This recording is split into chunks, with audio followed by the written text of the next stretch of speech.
Hello, everyone. Welcome back. Great to see you all. This next conversation is particularly meaningful for me because it's really a continuation of a conversation we kicked off last year at the She Media Collab, when we brought together some of the top women's health experts to talk about the changing menopause conversation. This year, we're going to start looking beyond that. It's a great position to be in to start thinking about, okay, the conversation, it's changing. That's awesome. But now where do we go from here? So we have once again brought together an incredible lineup of women's health experts to answer that question. It is a lineup so stacked that I could literally spend the entire panel just fully introducing them. But because we want to get to the heart of the conversation, I'm going to try to keep these introductions short. Joining me today, we have Dr. Jennifer Ashton, who is double board certified in as an OBGYN and in obesity medicine. She is also the former chief medical correspondent for ABC News, holds a master's degree in nutrition, and in 2024 launched Agenda, a platform focused on women's health, particularly menopause, weight management, and nutrition. Dr. Sharon Malone, the chief medical advisor for Alloy Health, is a certified menopause practitioner who brings decades of clinical and real-life experiences to her treatment of women in the menopausal transition and post-reproductive years. In 2024, her first book, Grown Woman Talk, Your Guide to Getting and Staying Healthy, became an instant New York Times bestseller. Highly recommended. Andrea Palmer is the CEO of Publicis Health Media, where she has pioneered several innovative strategies in healthcare marketing, including the launch of the PHM Health Front, a first-of-its-kind event that brings together industry leaders in technology, media, and content. She has also won many industry awards, including being named a Woman of Distinction by Medical Marketing and Media.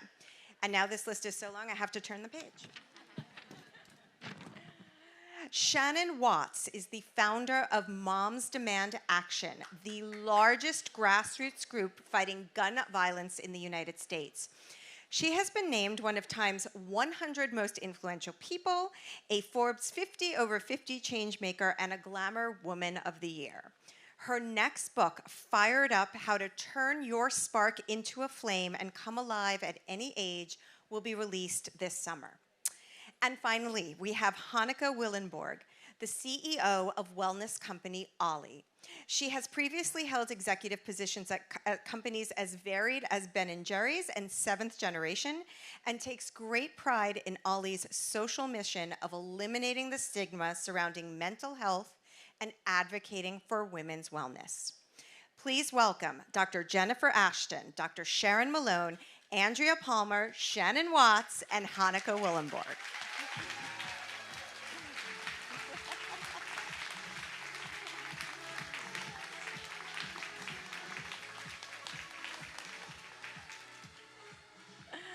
It is great to have you all here, especially because we're going to talk about what's next when it comes to the menopause conversation. But I always like, before we look too far forward, to kind of take a step back and look at how far we've come, because it really is seismic, and I want to take a moment to acknowledge that. And for me, the best way to capture that is I'm going to ask each of you, starting with you, Hanneke, on the end, to share with me what either your mother or your doctor told you about menopause and what you really wish they had told you instead. The first part of the question is nothing. And I count my friends in there as well, which I found even more remarkable. What I wish they would have told me is that you have another puberty ahead of you, and it sucks, but there is light at the end of the tunnel. Wonderful, and that sums it up pretty succinctly. Shannon? The first time I went to the doctor, after I'd missed my period for about a year, she looked at me and said, "I believe you are in menopause. Are you okay with that?" Which I guess was rhetorical. But, you know, I think what I wish I would have known, and what I feel like it's important for us all to talk about, is Menopause is the very beginning of the second half of your life, and it can be the best part of your life. So I also would have to say nothing.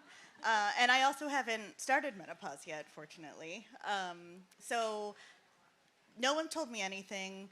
I've learned more about menopause through my job than anyone else, and I have tons of friends and family who have gone through menopause. No one talks about it still.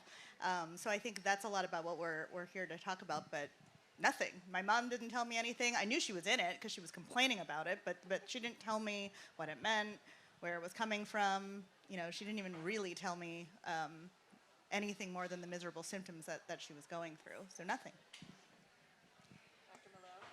Yes. Well, unfortunately, I lost my mother when I was 12 years old, so we never had that conversation. But there is not one scintilla of doubt in my mind that even if she were alive, she would have said nothing about it. I have 4 older sisters, and they too said nothing about it. But by then, no problem. As an OBGYN, I got a little heads up on the job. So from the moment... So you told them. Oh, yes. But from the moment I started, just out of residency, I inherited a practice of doctors that were in their 70s. So I was taking care of women who were menopausal, you know, had been menopausal for 20 or 30 years. So my relationship with menopause and what it means and what it looks like 20 or 30 years down the road had a little advance notice. Dr. Ashton. Also, nothing. I'm sensing a pattern. Yeah, there's a theme here. And I guess what I wish that my mother and my doctor, before I was an OBGYN, had told me is that it's actually not doom and gloom. It's not like, you know, I think the analogy to puberty is a great one. So is the analogy to pregnancy. You know, I don't think I knew a whole lot about being pregnant until I saw a positive pregnancy test, and then I got up to speed real fast. So I think that there's a lot of parallels to that, and I think that it has been largely not only not spoken about, but framed in an entirely negative. And I think I am a glasses half full type of person, but I think that needs to be emphasized more. Well, and the hope is by having conversations like these, we will change things for the next generation and generations to come. And Shannon, you, of course, know just a little bit about driving real political change around a social issue through your work on gun control. And I'm wondering, as you now advocate and are trying to garner political support for menopause, what are like 2 to 3 of the key learnings that you're bringing to those conversations? It's very similar. When you're an advocate, you know, you do mainly 3 things. And the first is to get educated. You know, after that first doctor said to me, I think you're in menopause, are you okay with that? I found a doctor who would tell me more about what my options were, because that's really what I wanted. I just wanted options. I wanted information. And so he actually handed me a copy of the book called Estrogen Matters, which was life-changing. I now hand it out to everyone as a gift, men and women alike. Have you read Estrogen Matters? This is a fantastic book. And so the first part is to get educated. The second part is to use your voice, right? I think we underestimate how much power we have when we express how we feel about something. After that doctor that gave me that book put me on hormone replacement therapy along with testosterone, I went back to One Medical, which is a pretty large provider in California, and I said, why won't you prescribe HRT? And they said, oh, we don't specialize in it, we don't have an interest in it. And I kept fighting for it. And lo and behold, I got an email a couple of months ago, and they said, we are now going to prescribe HRT. And so when you use your voice, it does make a difference. And the last thing I would say is use your vote. President Biden allocated about $12 billion for women's health care, including hundreds of millions of dollars in menopause research. We don't know if we will be able to have access to that now, given the new administration. So when you vote, you need to make sure that you are voting on the issue of women's health care. Andrea, in your work, you look at how shifts in messaging can really drive greater access. I know when we talked earlier, you you identified the idea of menopause being spoken about as a condition, an actual medical condition, as opposed to just something that happens to you, was really impactful. Can you expand on that?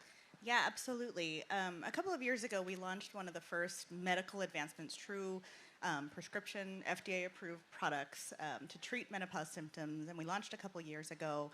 And as we walked into that moment in time, what was really interesting is that there was very little information out there. There was very little information on the internet, and this was like 2 years ago about that talked about menopause as a clinical condition. It was a part of aging. It was a part of life. It was just something that was expected for 100% of women to go through at some point, and that was just you were just supposed to like know about it and just like suck it up.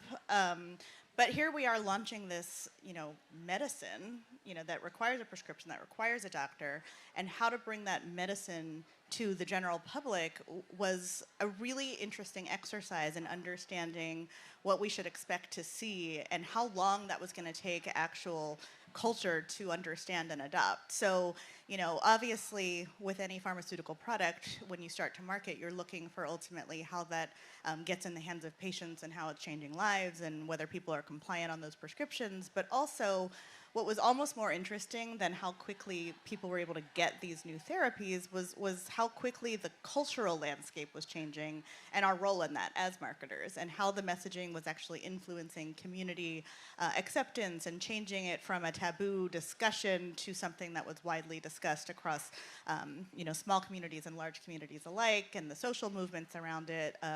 We actually launched a TV spot in the Super Bowl, so our menopause spot ran alongside of other ED spots, and it was just really fascinating because you don't think of the Super Bowl as kind of a place to make announcements about women's health, but like just as many women watch the Super Bowl as men, so why not?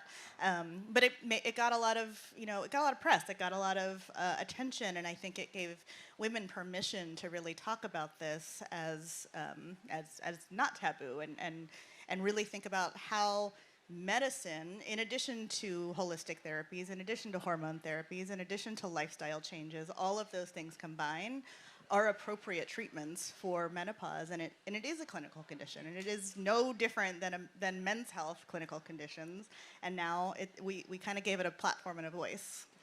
Dr. Malone, I saw you nodding when Shannon was talking about menopause hormone therapy and the messaging around that. I know that's a big part of your platform. Where do we get the messaging right about options available for women in menopause, and where do we still get it wrong?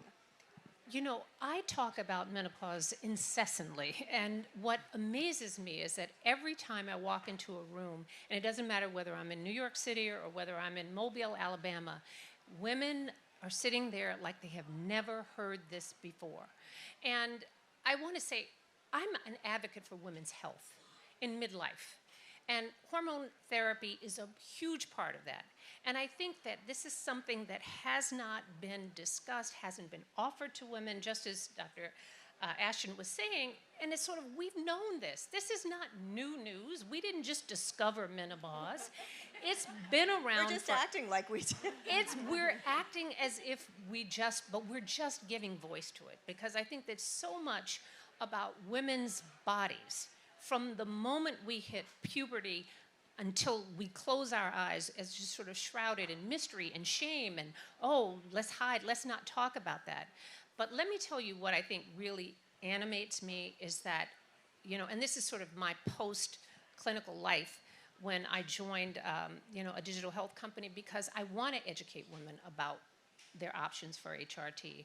And I see my partner in crime and advocacy in the audience, Jennifer Weiss-Wolf, and she and I have really been trying to do what, Shannon, what you were talking about, is get women activated about it. Because the point is that I can talk until I'm blue in my face, and I have. But until women understand, you should get mad about it. You should say, why don't I know this? Why is there not more research that's been done? And Jen has done a fabulous job, the Citizen's Guide to Menopause Advocacy, which is simple 6 steps of the things that we need to do collectively. Because I think individually, yes, we can talk about that one-on-one because every woman's menopausal experience will be slightly different. But collectively, if we realize that we are 51% of the population and that we should be talking to our legislators, we should be voting, we should make sure that women's health is top of everyone's list when it comes to how we're going to do. We are probably the largest voting bloc out there that consistently votes. But unless we know that we need to go out there and make some noise and get advocated, it's not going to get done. Because this, I will tell you, I've been doing this for a very long time, and no one's coming to save you. So if we don't figure it out, it's not going to get done.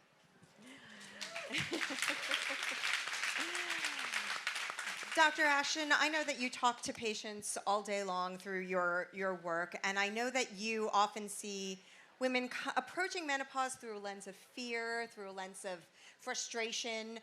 Can you talk about how you'd like women to reframe this transition emotionally, mentally? So much of what we hear is negative, and there are obviously some real disruptions that happen and that we want to acknowledge and that are important in the conversation.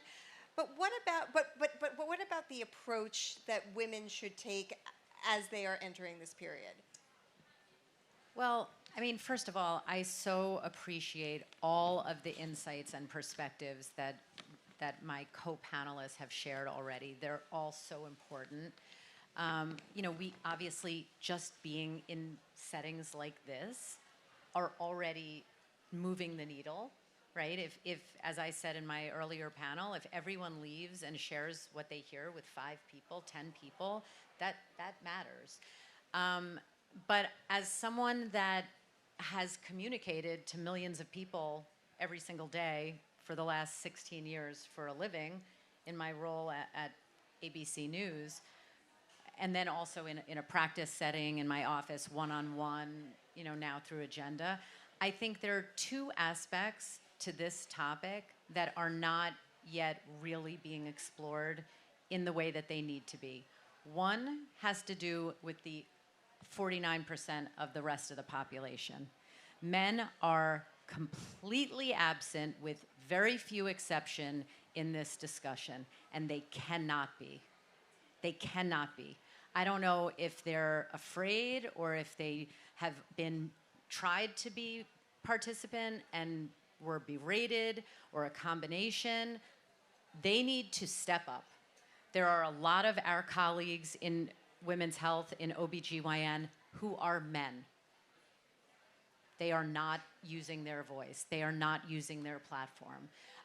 Most men I know have at least one woman in their personal lives that they care about. At least one. Let's hope so. Mother, sister, wife, daughter, friend. Let's get with the program. And this is not an issue that can be advanced societally or scientifically or medically or socially or economically without everyone getting involved. So it can I applaud the men in the room. Thank you for being here. And please take that as a call to action with every other man you know. The other part of this conversation that I think needs a little bit of a reframe and paradigm shift is how to deal with the anger because of the issues that we've all expressed without it being self-defeating. And I am a big, big believer that if you have been wronged, which, let's face it, women's health has been wronged in many ways, the more you perseverate on that, the easier it is to go down that rabbit hole and not actually move things forward. And I think that until we stop kind of just stomping our feet and saying, like, I'm so angry, no one told me. Okay, we get it. No one told any of us. I could spend, trust me, I'm a Taurus. I could spend a lot of time holding on to that fact, right? But we need to we have a lot of work to do. And I think that the best way to do that is to look at the positives, acknowledge where we've come from, and then focus squarely on where we want to go. Great. And what's so amazing is to see so many more women CEOs moving into positions of power where they can drive impact on this issue. And Hanneke, as CEO of Ollie, last year you introduced menopause benefits for your employees. I would love if you could share with the audience how that decision came about, what the benefits consist of, and what folks in this room might need to do to get their own companies to consider offering menopause benefits. Great, great, great. I'm always jokingly saying it was extremely self-serving because I needed it myself. But there is more truth to it. At Ollie, we are absolutely obsessed of serving millennial women with their health and wellness needs. And what we realize that we have products for teens and for pre-pregnancy and for pregnancy and for post-pregnancy. And also all of our policies and benefits are in that space. We have amazing pregnancy leave, we have fertility treatment benefits, we have postpartum benefits. But then after 40, 45, we drop it. So we said, we need to do two things. Firstly, we need to come up with the products that serve these women, and that's what we have done. We've launched Menopause, which works amazingly well. And then we said we need to practice what we preach and also make sure that internally we build the policies to support women through this phase. 70% of people at Ollie are women. And all of them will come in this phase one day or the other. Not all of them are there yet, but they will be. So the policy is about remote work and accommodating how and where you want to work. It's about office changes that we needed to make, about wellness rooms that we extended. We have vents, we have things that can cool you down or take a break. But also we have benefits. So if I or any of my colleagues would now wanted to go for hormonal treatment, that's part of our benefits and that would be covered. And that I think those are the things that are pretty unique. Shannon, I'm curious if you can inspire the audience with how do we get men to be allies? This I'm particularly interested in. How do we advocate for ourselves at the office? There are so many touch points women come into contact with that directly impact our health, where none of these conversations are happening. What is your best advice for making your voice heard with someone who may not be supportive of this, with a company where you may not want to reveal your personal history or acknowledge that you're even in menopause? How do you get past that? You know, I think advocacy is really all about getting educated first, as I mentioned earlier, understanding the facts. I'm a Capricorn, so I get very angry, and that is what motivates me. And so, you know, when I found out that every single estrogen product has a black box, which makes it seem like it's harmful. When I found out that there is no dosage of testosterone for women, even though it's been tested in men for decades. When I found out there is no female equivalent of Viagra, even though it has been used in men forever, and there's even a topical version for women that's not being allowed into the marketplace. When I find out all of these things that are being held back from us because of the patriarchy, it makes me very angry. And I would never sort of just sit back and say, well, I guess that's the way it is. That is not the way it should be. It's not the way it should be for our generation. It makes me angry that it's the way it was for my mother's generation. So many women suffered needlessly. And I don't want it to be like that for my daughter's generation. So fathers obviously have a stake in this, husbands, brothers, etc. And, you know, women in this country are about 5% of the Fortune 1000 CEOs. We are about 25% of the 500,000 elected positions in this country, right? So we're not necessarily making the policies and the laws that protect us and our families, but as we talked about before, we do have the voices and the votes to make a difference. And the story I told you about One Medical, I mean, that's an example of anything anyone in this audience can do, right? I am not a unicorn. I was not born with this gift of being an activist or advocate. It's just something that I feel passionately about. Every one of you has a skill set in this room. You are all leaders, and your voice will not only help you, but it will help other people too. Very true. I hope everyone goes out, gets the Citizen's Guide to Menopause Advocacy, and takes the inspiration to start taking next steps. Andrea, in your role, you have a holistic view of what's happening in the health industry. There's a lot happening in the health industry right now, specific to women's health. I'm wondering what are the 2 to 3 developments or things that you see coming down the pike that that you think will have the biggest impact in the next year or so on this conversation? Yeah, I mean, the political landscape obviously is the biggest wild card, and suffice to say that nobody really knows exactly how it's going to impact access and funding and further research. But I think the good news is that there has been good work done today that is going to come to fruition. I'll focus on the positive for my 2. I think the positive, if you think about how AI is evolving, AI is going to allow the medical community and women to be in a predictive way to help understand exactly when somebody might start to go through menopause, and identify the biomarkers and genetics that can contribute to who that might be, instead of waiting till a year in when you're asked, hey, I think you're in menopause, are you okay with that? It might help women be more prepared and have more productive conversations in advance of actually being in that moment in time. So I think that's really interesting. I think that's one of those things that the usage of data and healthcare data has been abundant, but also I think that AI is going to sort of change the course of the way it can be used predictively versus retroactively.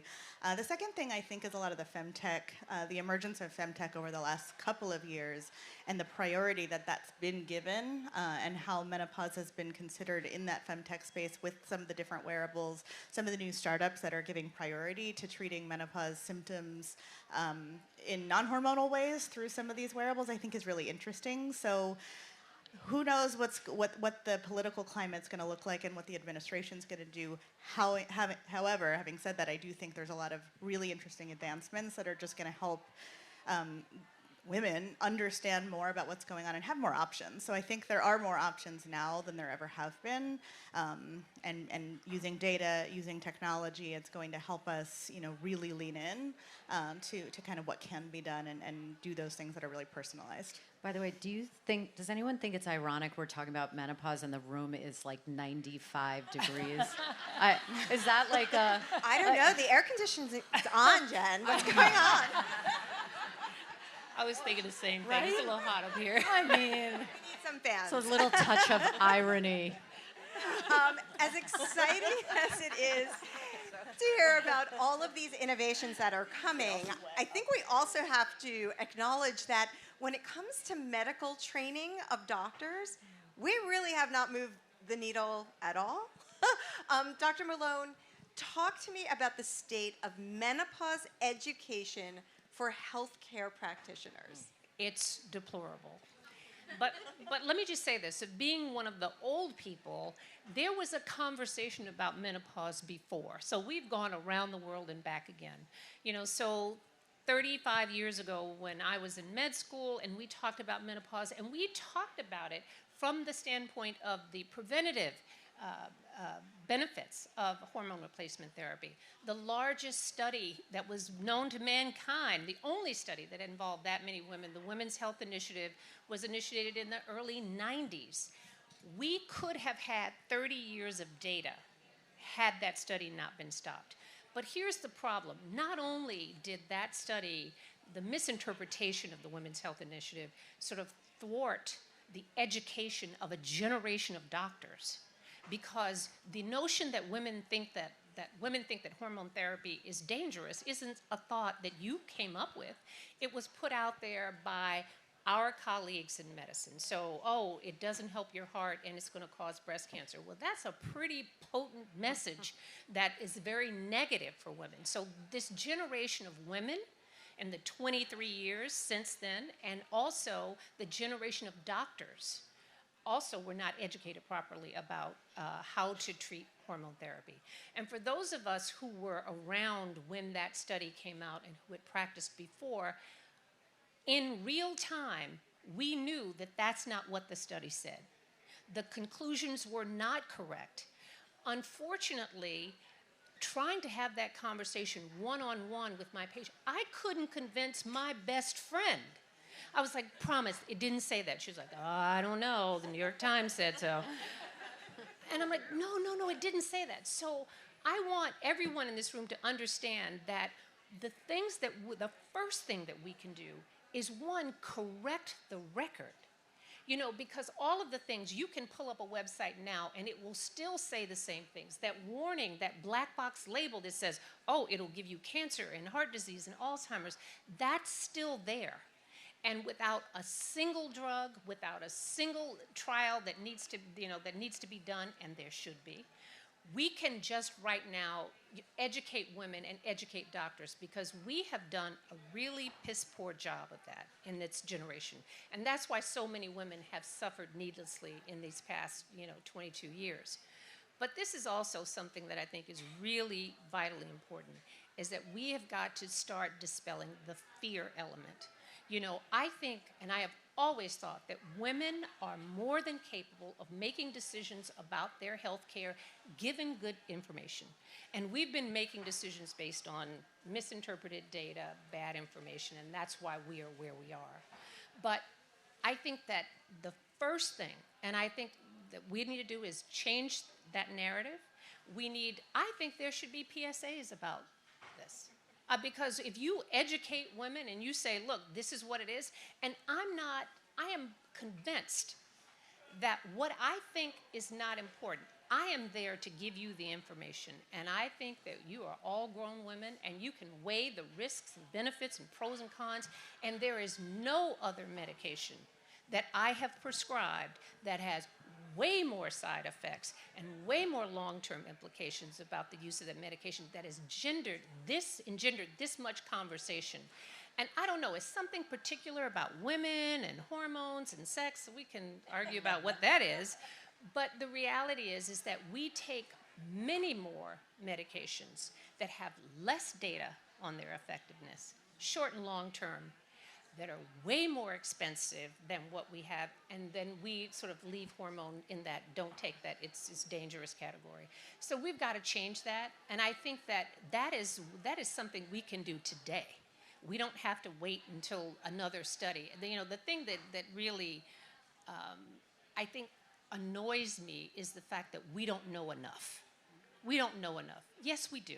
We know enough today to make a change. And should we still continue to innovate? Absolutely. We can do two things at once. Can I just add one thing to that? I think also when you talk about medical training, we have to remember that OBGYNs are not the only medical professionals who take care of a menopausal woman. So cardiologists need to know about this. I happen to be the daughter of a cardiologist, so you can imagine how interesting those conversations have been. Psychiatrists need to know about this.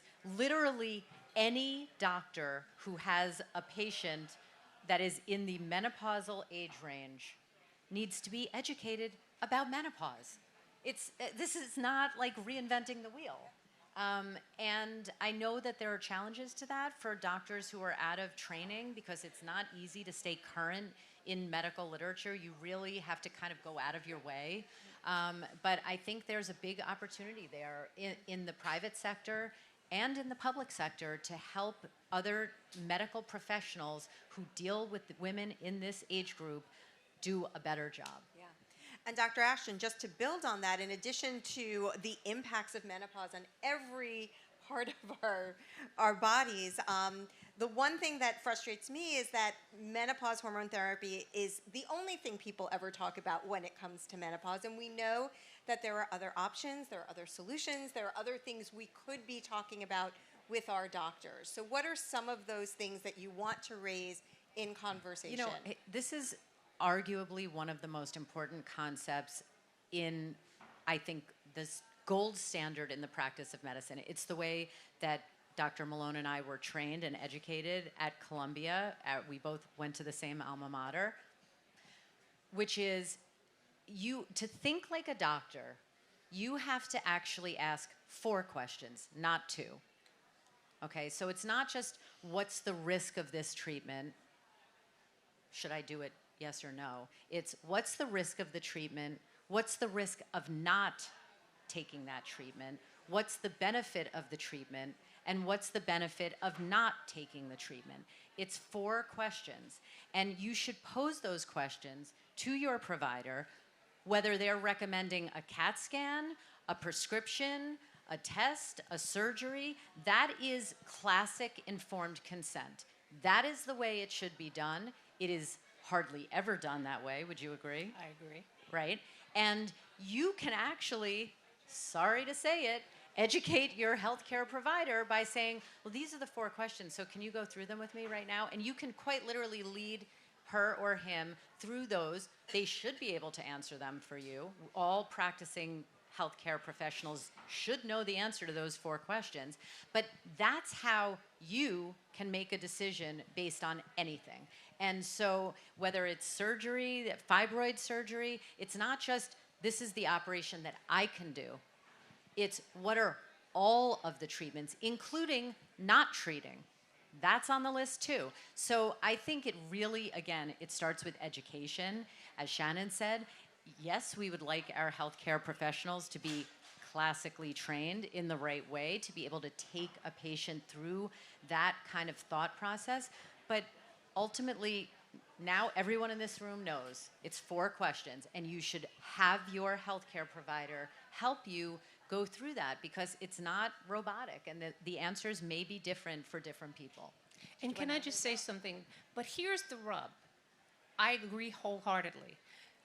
We are living in a healthcare environment now where time is not a doctor's friend. So you have anywhere from 5 to 7 minutes. So you've got to figure out, okay, everything I need to know.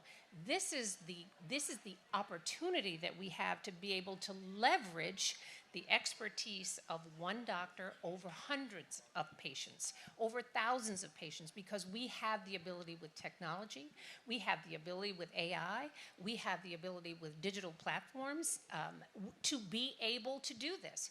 Because, you know, as I said, if we educated everybody right now, it would take years for that to trickle down and for you to get in the office. And guess what? And you're still going to get 5 to 7 minutes when you show up.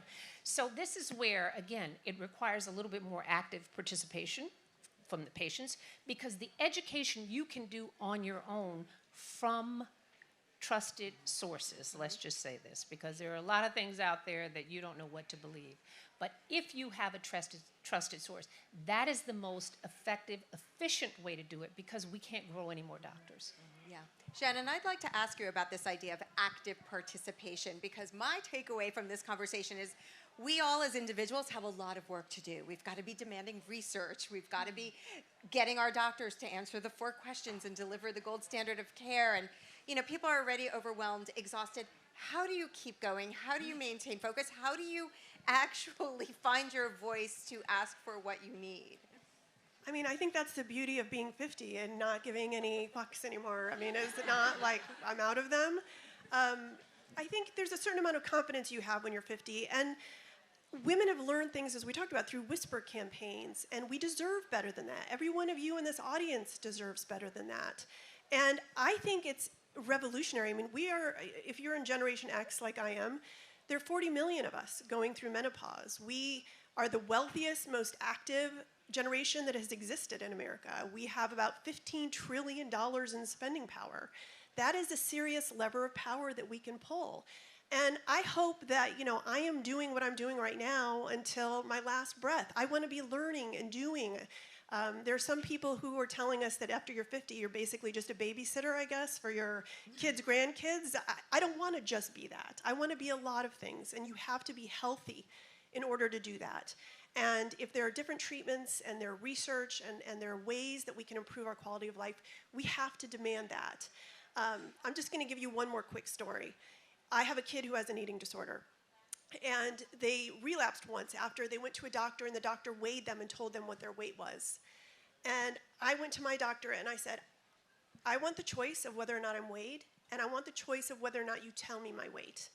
And the entire practice changed their philosophy on weighing people just on that conversation. Just on that conversation. So your voice matters, and you're not just helping yourself, you're helping other people too. And of course, we want to make things better for the next generation, and it's been very exciting to see the conversation of menopause expanding to now include perimenopause. And as I tell all the young staffers on my team, when I was going through perimenopause, there was no word for it. Or maybe there was, but I certainly never heard it. And I think it's so exciting that we are now starting to say that, hey, this starts sooner than you think, that it's going to last longer than anyone has prepared you for, and that folks like Ollie are starting to focus on solutions for women going through that transition. Hanneke, I know that's something that you're focused on. Can you talk about kind of how you're approaching that and why it's a priority? Great. Let me first of all build up on, I wish I had those first questions when I was having the first perimenal conversation with my GP, because I told her I was perimenopausal, and she said, what are your symptoms? And I said, like, my moodiness is mostly bothering me. And she took out a pen and a piece of paper, and I asked her, what are you writing down? And she was saying, a antidepressant prescription. And obviously she intended very well. But I started to research that a little bit more and stumbled upon a study in the UK that was done that actually learned me that 40% of women in the UK who come to their general practitioners with these symptoms get a prescription of antidepressants, while 80% of them didn't really want them. And then probably not all of them being vocal enough in order to say, no, that's not what I need. And that was why we said at Ollie, there must be better ways. And of course, again, some people are very well served with antidepressants, but not everybody. So that's how we started our journey of building products that help women that are perimenopausal and menopausal. I'm so proud of what we developed. Our Mellow Menopause has super strong clinical studies. I was a guinea pig right from the beginning. But not only do we want to support people with products, we also want to make sure that we are using our voice to reduce the stigma. Because we have a megaphone as Ollie, we have a huge platform.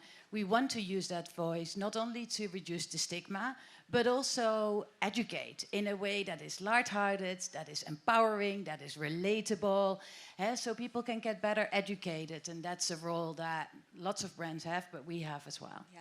And I'd like to ask both Dr. Ashton and Dr. Malone to tee up for the audience what perimenopause is, because I think it's still an unfamiliar term, condition, and most women are not prepared for it and do go to the doctor complaining of certain symptoms, and even the doctor is not aware that this might be happening. It's just peri is our word, is our medical lingo for around. So it means the period of time around menopause. Really, it should be pre-menopause, in my opinion. But that we now know that can start 10 years before. And when Hanneke, you're talking about stigma, I couldn't help but think of probably the funniest memory I have, not in my practice, not in my career. It was in my house with my son, who's now 26, grew up in an entirely medical family. And you talk about stigma and the next generation. And he said to me, oh yeah, Mom, it's great what you're doing. Let me ask you a question. Do you have menopause? And I said, it's not a disease, Alex. It's not a disease. So let's just, he goes, oh, okay. And then my husband said. He thought you were dying. Yeah, he thought I had, yeah. And my husband said, sweetheart, are you menopausal? And I said, I'm 54, honey. Yes, I am. And he said, does that happen to every woman? And I said, only the ones who are alive. That is the silver So, lining. I mean, we're still here. From there, we can only go up. But yeah, you want to talk about, You know, it should be called Merry Menopause, I think. You know, perimenopause, I think what the misconception is that people think that menopause is something that happens to old ladies. You know, it's like, oh, you're like 50 or 60, right? No. That transition that starts for some women as early as their mid-30s. Because remember... Say that louder for the people in the back. Starts as early as your mid-30s. And one of the things that we don't talk enough about with perimenopause, because we are constantly talking, everybody knows hot flashes and mood swings and night sweats, the list of 34 symptoms and growing. But one of the things that young women should be aware of, and this is why I encourage you, please talk to your mothers, because sometimes one of the first symptoms that you have of being in that perimenopausal space, or that things are starting to change, is infertility. because so many women will come in and find out, in that space, they're, in their mid-30s, having difficulty getting pregnant. And that is because, again, the quality of ovulation, your eggs, is starting to change. So I would encourage every young woman out there to please talk to your mother and ask your mother, how old were you when you went through menopause? Now, and I'm not saying run out and freeze your eggs. That's not it. But I think that that is a data point that every young woman should have. Don't think that you can wait until you're 42 and get pregnant. No, that you may be, but maybe not. And it matters because maybe your mother was menopausal at 44 or 45. But I'll tell you, here's the other side of perimenopause, that women sometimes think, oh, well, now, okay, I can't get pregnant. And I am here proof positive of the fact that yes, you can, because I am that child. My mother was almost 45 years old when I was born, and I'm sure she was wishing for menopause because I was number 8. And she got me instead. So the fertility thing on both ends, it's just data for you to know so you can act and make decisions accordingly. And that the reason why it's so confusing is that unlike menopause, which has an end, perimenopause is kind of nebulous. It starts. It's not just about your periods, because in the very early phases of perimenopause, your periods may be regular. They may be changing, but they're regular. And it is not an uncommon occurrence where a woman who is perimenopausal, early phases, will go into her doctor and start complaining of the things that we associate with menopause, hot flashes or mood swings, changes in libido, any of that list, and the doctor will say, well, it's not menopause. It has nothing to do with that. And I think that if someone tells you that when you are experiencing symptoms that are bothersome to you, then I think that is a big red flag that doctor really hasn't read anything or hasn't been educated on what exactly the menopausal transition is. And I'll say, this is the last thing I'll say, because this is very important for Black women in this country.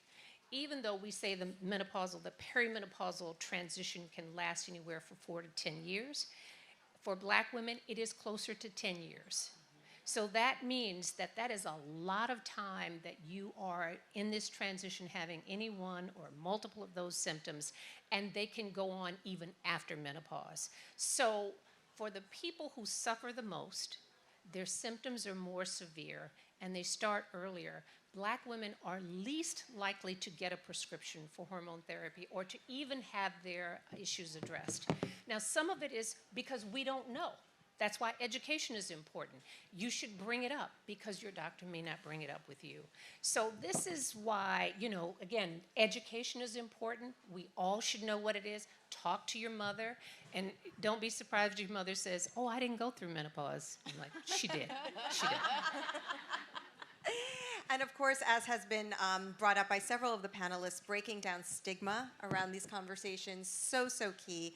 Andrea, you're in a position where you are getting messages out. You've talked about advertising in non-traditional places like the Super Bowl. What are some other stigma-busting tactics that you're considering or that you think you'd like to see people considering?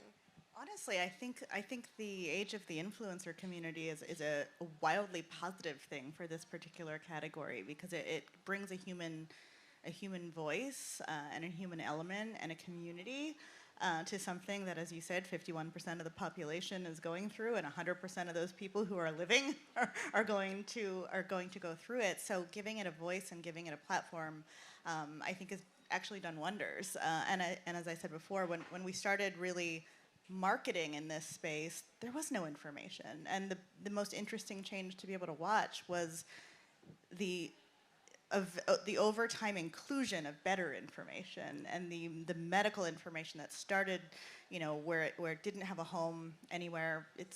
They've published more things. There's been more editorial around there. There's more companies and platforms, and there's more people that are actually actively putting information out there, which is hugely positive. But I do think influencers and social and these spaces where people are encouraged to and supported by other people like them is great. I think one stat that I always find really interesting is medical information doubles every 73 days now, which is pretty wild to think. So it is unrealistic to think that every single doctor can be properly educated at every moment in time to be able to answer every single question. So we're relying on these platforms for people's experiences, their lived experiences, what they've learned, and how they can share those experiences across more people, because it's not realistic for everybody to know everything and for every doctor to just be an expert because they're a doctor. So you are relying on your medical community, your medical professionals, your friends, your family, and people that you've never met and will never meet, but you do have something in common with. So I think that space is really fascinating. I also think there's a big opportunity to look at other parts of the world. You know, Hanneke mentioned the UK. I think someone else also mentioned something non-US based.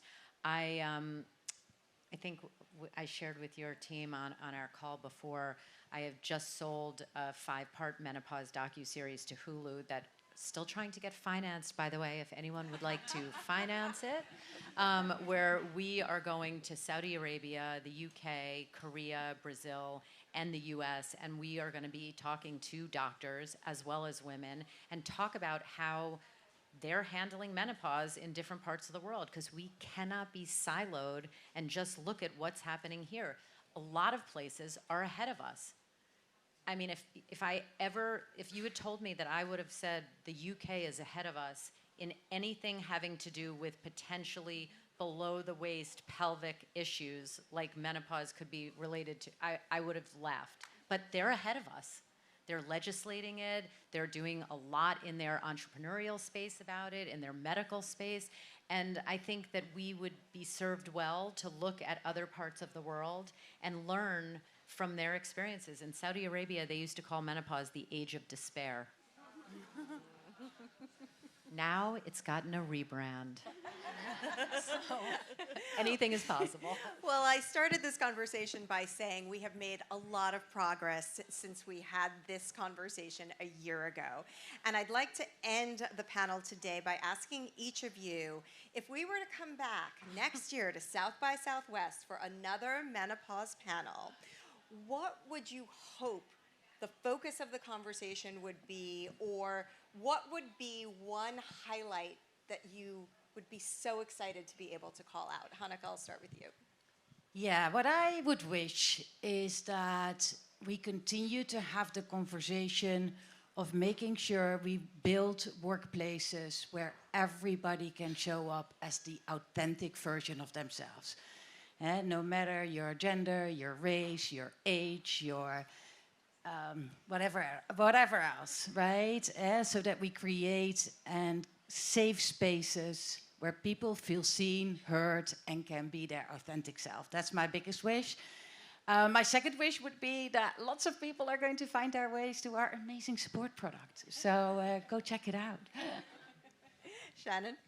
You know, just like we have movements around teens and their periods, women and their periods, women in childbirth, childbearing ages, we have so many different grassroots movements and efforts. We don't really have one around menopause. And by that I mean advocating for changes in the workplace, advocating for research and for the government to pay attention, advocating for better care and better doctor education, advocating for insurance companies to fund the treatments that we need. There's so much that needs to be done, and we are an army of angry women after age 50 who want what we deserve, and I think we should come together and form an organization to demand that. All right. Are you going to pass out a sign-up sheet? Okay, good. Well, we have Donna Klassen out here from Let's Talk Menopause. She has been doing the work on the ground.